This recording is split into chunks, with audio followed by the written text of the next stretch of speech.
Hi hello ನಮಸ್ತೆ ಎಲ್ಲರಿಗೂ ಸ್ವಾಗತ ಮತ್ತೊಮ್ಮೆ ನಮ್ಮ ಚಾನಲ್ಗೆ. ನೀವು ನೋಡ್ತಿರೋ ಹಾಗೆ ನಾನು ಇಲ್ಲಿ ಒಂದು ಕೇಕ್ ರೆಸಿಪಿ ಮಾಡೋದು ತೋರಿಸಿದ್ದೀನಿ. ಕಾಫಿ ಕೇಕ್ನ ಸುಲಭವಾಗಿ ಮನೆಯಲ್ಲೇ ಯಾವ ರೀತಿ ಮಾಡೋದಂತ ನೋಡೋಣ. ತುಂಬಾ ಟೇಸ್ಟಿಯಾಗಿರುತ್ತೆ. ಬನ್ನಿ ಹೇಗಿದ್ರೆ ಇದನ್ನು ಯಾವ ರೀತಿ ಮಾಡೋದಂತ ನೋಡೋಣ. ನಾನಲ್ಲಿ ಒಂದು ಮಿಕ್ಸರ್ ಜಾರ್ ತೊಗೊಂಡಿದ್ದೀನಿ. ಇದಕ್ಕೆ ನಾನಲ್ಲಿ ಅರ್ಧ ಕಪ್ ಆಗೋಷ್ಟು ನೀವು ಕುಕ್ಕಿಂಗ್ ಆಯಿಲ್ ಬಳಸ್ತೀರಲ್ಲ, ಯಾವುದೇ ಆಯಿಲ್ ಆಗಿರಲಿ ನೀವು ಬಳಸ್ಬೋದು. ಅರ್ಧ ಕಪ್ ಆಗೋಷ್ಟು ಎಣ್ಣೆ ತೊಗೊಂಡಿದ್ದೀನಿ. ಹಾಗೆ 1 ಟೇಬಲ್ ಸ್ಪೂನ್ ಆಗೋಷ್ಟು ಫಿಲ್ಟರ್ ಕಾಫಿ ಅಂತ ಏನು ಕರಿತೀವಿ, ಬ್ರೂ ನಾನಿಲ್ಲಿ ಯೂಸ್ ಮಾಡ್ತಿದ್ದೀನಿ. 1 ಟೇಬಲ್ ಸ್ಪೂನಷ್ಟು ಹಾಕ್ಕೊಂಡಿದ್ದೀನಿ. ಹಾಗೆಯೇ ಒಂದು ಅರ್ಧ ಕಪ್ ಆಗೋಷ್ಟು ಸಕ್ಕರೆ ಕೂಡ ಹಾಕ್ಕೊಂಡಿದ್ದೀನಿ. ಸಕ್ಕರೆ ಸ್ವೀಟ್ ಜಾಸ್ತಿ ಇರೋರು ಸ್ವಲ್ಪ ಜಾಸ್ತಿ ಹಾಕ್ಕೊಳ್ಬೋದು. ಹಾಗೆ ಇಲ್ಲಿ 1/4 ಕಪ್ ಆಗೋಷ್ಟು ಮೊಸರನ್ನು ನಾನು ಬಳಸ್ತಾ ಇದ್ದೀನಿ. ನೀವು ಮೊಸರು ಬದಲಿಗೆ ಮೊಟ್ಟೆನ ಬಳಸ್ಬೋದು.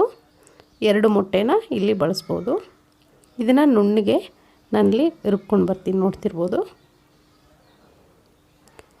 ಇದನ್ನು ಒಂದು 2 ನಿಮಿಷನಾದರೂ ನೀವು ಮಿಕ್ಸರ್ ಜಾರ್ನಲ್ಲಿ ಹಾಕಿ ರುಬ್ಕೊಳ್ಬೇಕಾಗತ್ತೆ. ಈಗ ಒಂದು ಬೌಲ್ಗೆ ನಾನು ಟ್ರಾನ್ಸ್ಫರ್ ಮಾಡ್ಕೊಳ್ತಾ ಇದ್ದೀನಿ. ಈ ಥರ ಕ್ರೀಮಿ ಕನ್ಸಿಸ್ಟೆನ್ಸಿಲಿದ್ದರೆ ನಿಮಗೆ ಸಾಕಾಗುತ್ತೆ. ಇದಕ್ಕೆ ನಾನಲ್ಲಿ 1 ಕಪ್ ಆಗೋಷ್ಟು ಮೈದಾ ಹಿಟ್ಟನ್ನು ಜರಡಿ ಹಿಡಿದು ಹಾಕ್ಕೊಳ್ಳಿ. ಮೈದಾ ಹಿಟ್ಟನ್ನು ನಾನು ಆವಾಗಲೇ ಜರಡಿ ಹಿಡಿದು ಇಟ್ಕೊಂಡಿದ್ದೀನಿ. ಜೊತೆಗೇ 1 ಟೀ ಸ್ಪೂನಷ್ಟು ಬೇಕಿಂಗ್ ಪೌಡ್ರ್, ಹಾಗೆ ಅರ್ಧ ಟೀ ಸ್ಪೂನ್ ಆಗೋಷ್ಟು ಬೇಕಿಂಗ್ ಸೋಡಾ ಕೂಡ ನಾನು ಹಾಕ್ಕೊಂಡಿದ್ದೀನಿ. ಇದನ್ನು ಈ ಥರ ಸ್ಲೋ ಮೋಷನಲ್ಲಿ ನೀವು ಮಿಕ್ಸ್ ಮಾಡ್ಕೊಳ್ಬೇಕಾಗತ್ತೆ.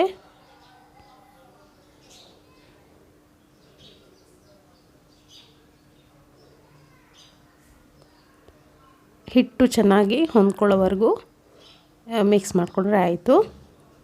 ನಿಮಗೆ ಕಾಫಿ ಪೌಡ್ರು ಸ್ವಲ್ಪ ಕಡಿಮೆ ಅಂತ ಅನಿಸಿದ್ರೆ ಸ್ವಲ್ಪ ನೀವು ಮತ್ತೆ ಸೇರಿಸ್ಕೊಂಡು ಈ ಥರ ಮಿಕ್ಸ್ ಮಾಡ್ಕೊಳ್ಬೋದು. ಗಂಟುಗಳಿಲ್ಲದೆ ಇರೋ ಥರ ನೀವು ಮಿಕ್ಸ್ ಮಾಡಿಕೊಂಡ್ರೆ ಆಯಿತು. ಸೊ ಇವಾಗ ನೋಡ್ತಿರ್ಬೋದು ನಾನು ಕ್ಲೀನಾಗಿ ಮಿಕ್ಸ್ ಮಾಡ್ಕೊಂಡು ಇಟ್ಕೊಂಡಿದ್ದೀನಿ. ಇವಾಗ ಒಂದು ಕೇಕ್ ಟಿನ್ಗೆ ನಾನು ಬಟರ್ ಪೇಪರ್ನ ಹಾಕ್ಕೊಂಡು ರೆಡಿ ಮಾಡಿ ಇಟ್ಕೊಂಡಿದ್ದೀನಿ. ಕೇಕ್ ಟಿನ್ಗೆ ಈ ಬ್ಯಾಟರ್ ಏನಿದೆ ಕೇಕ್ದು ಅದನ್ನು ಟ್ರಾನ್ಸ್ಫರ್ ಮಾಡ್ಕೊಳ್ತಾ ಇದ್ದೀನಿ.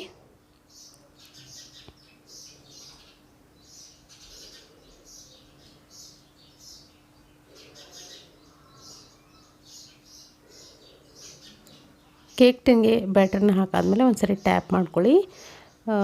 ಇವಾಗ ನಾನು ಆವಾಗಲೇ ಒಂದು 15 ನಿಮಿಷ ಮುಂಚೆ ಪ್ರೀ ಹೀಟ್ಗೆ ಇಟ್ಟಿದ್ದೆ ಒಂದು ಪಾತ್ರೆ ಒಳಗಡೆ ಒಂದು ಚಿಕ್ಕ ಪ್ಲೇಟ್ನ ಕೂಡ ಇಟ್ಟಿದ್ದೆ. ಆವಾಗ ನೀವು ಈ ಥರ ಈಸಿಯಾಗಿ ಪ್ಲೇಸ್ ಮಾಡ್ಕೊಳ್ಬೋದು.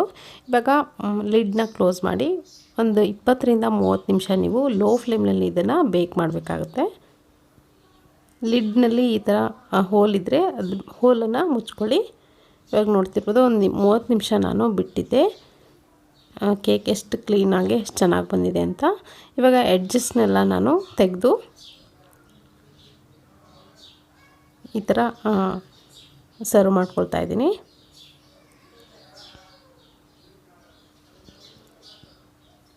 ಇವಾಗ ನೋಡ್ತಿರ್ಬೋದು ಕೇಕ್ ಎಷ್ಟು ಚೆನ್ನಾಗಿ ಬಂದಿದೆ ಅಂತ.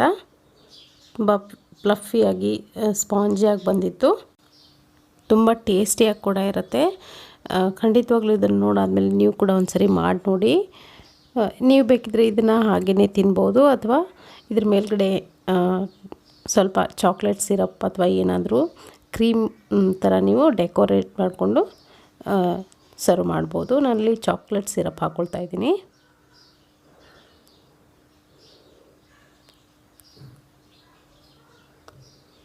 ಈ ಥರ ಚಾಕ್ಲೇಟ್ ಸಿರಪ್ನ ಹಾಕ್ಕೊಂಡು ಚೆನ್ನಾಗಿ ಸ್ಪ್ರೆಡ್ ಮಾಡ್ಕೊಳ್ಳಿ.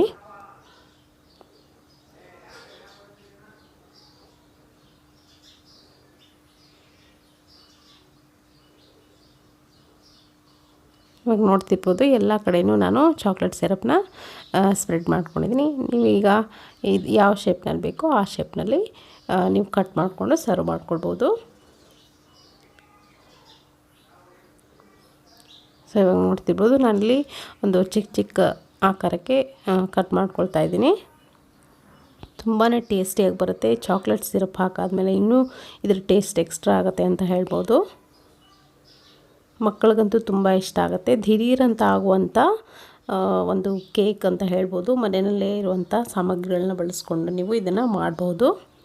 ಮೊಟ್ಟೆಯನ್ನು ಬಳಸಲಾರದೆ ಮಾಡ್ಬೋದು. ಹಾಗೆ ನೋಡ್ತಿರ್ಬೋದು ಎಷ್ಟು ಸ್ಪಾಂಜಿಯಾಗಿ ಬಂದಿದೆ ಅಂತ. ಖಂಡಿತವಾಗ್ಲೂ ಈ ರೆಸಿಪಿ ನಿಮಗೆ ಇಷ್ಟ ಆಗಿದೆ ಅಂದ್ಕೊಳ್ತೀನಿ.